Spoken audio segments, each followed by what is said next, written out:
This video is intended only to supplement the written installation instructions that accompanied your product, not to replace those installation instructions. The written installation instructions should be read and available to you before you attempt to install the product. If you have any questions about the instructions in this video or are not comfortable performing the installation demonstrated, contact manufacturer's customer service. Before you begin the cooktop installation, refer to the installation manual for a list of recommended tools and parts you may need.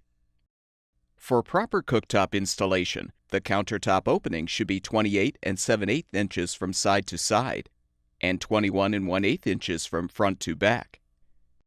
There will need to be at least 2.5 inches of clearance on each side of the cooktop. The electrical supply for the appliance must be 240 volts at 60 Hz. A dedicated 40 amp circuit is required. Unless you're using a duct-free filter accessory kit, the cooktop must be exhausted outdoors. Refer to the vent system charts in the installation manual to determine the size and number of vent sections and elbow joints required. No more than 3 90-degree elbow joints should be used, and there should be a minimum of 18 inches of straight venting between the elbow joints. A vent cap with a backdraft damper will need to be installed over the venting on the home's exterior wall or on the roof. Caulking should be used to seal the space around the cap. Warning: excessive weight hazard. Use 2 or more people to move and install cooktop. Failure to do so can result in back or other injury.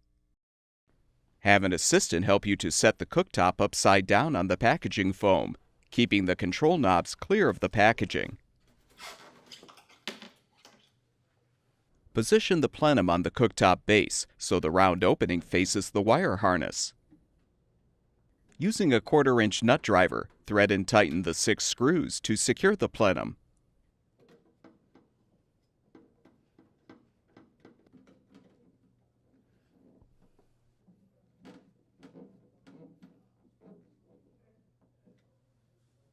Now use a Phillips head screwdriver to unthread the 2 screws securing the plenum access panel, and remove the panel. Remove the 4 protective caps from the blower motor mounting bolts. Now align the motor on the plenum so the blower outlet faces the appropriate direction to line up with the installed venting. Slide the washers over the blower motor mounting bolts. Then thread on the locking nuts and hand tighten. Avoid fully tightening the nuts at this time.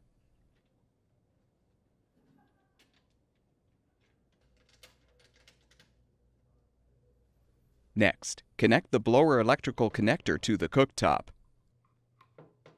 Position the cover on the burner box and secure it with the 2 screws. Now determine the appropriate length for the protective foam strips by aligning the strips with the front or rear edge of the cooktop. Then trim the strips accordingly. Peel one of the strips from the backing to expose the adhesive. And position the strip on the bottom front lip of the cooktop, a 1/4 inch from the edge.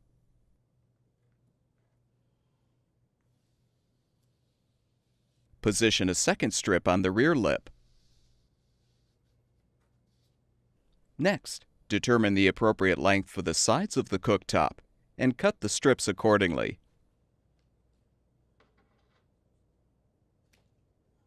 Position the 2 strips.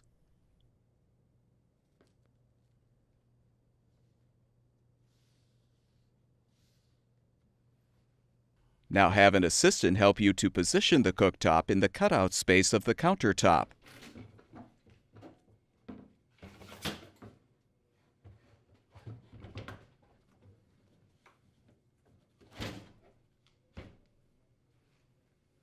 Rotate the motor as necessary to align it with the vent, then attach the venting.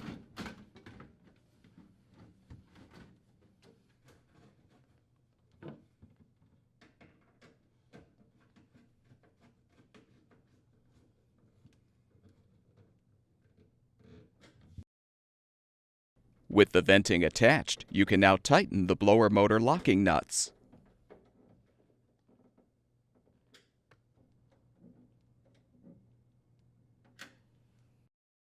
Replace the access cover and secure it with the screws.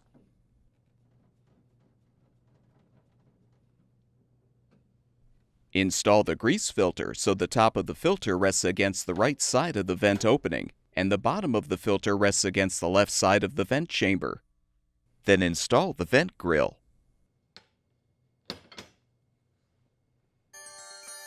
Warning: electrical shock hazard. Disconnect power before servicing. Use 8-gauge copper wire. Electrically ground cooktop. Failure to follow these instructions can result in death, fire, or electrical shock. Be sure to shut off the power to the cooktop junction box before connecting the power supply line. If necessary, remove the junction box cover. Use a UL-listed or CSA-approved half-inch diameter conduit connector to connect the flexible cable conduit from the cooktop to the junction box.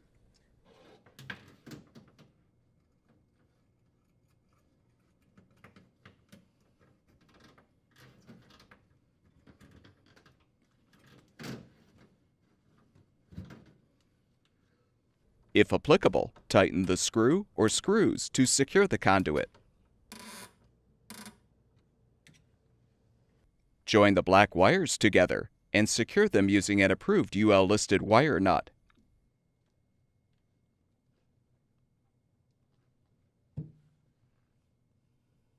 Do the same to secure the 2 red wires together and the 2 white wires.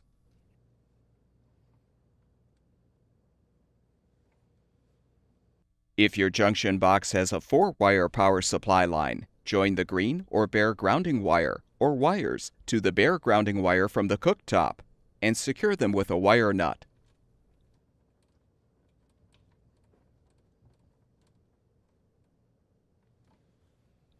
If your power supply only has 3 wires, connect the grounding wire or wires along with the white wire from the cooktop to the white neutral wire in the box.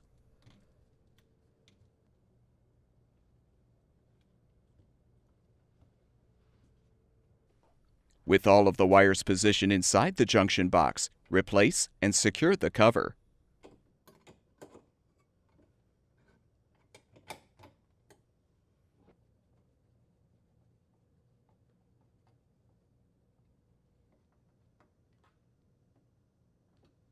Restore power to the junction box, and the cooktop should be ready for use.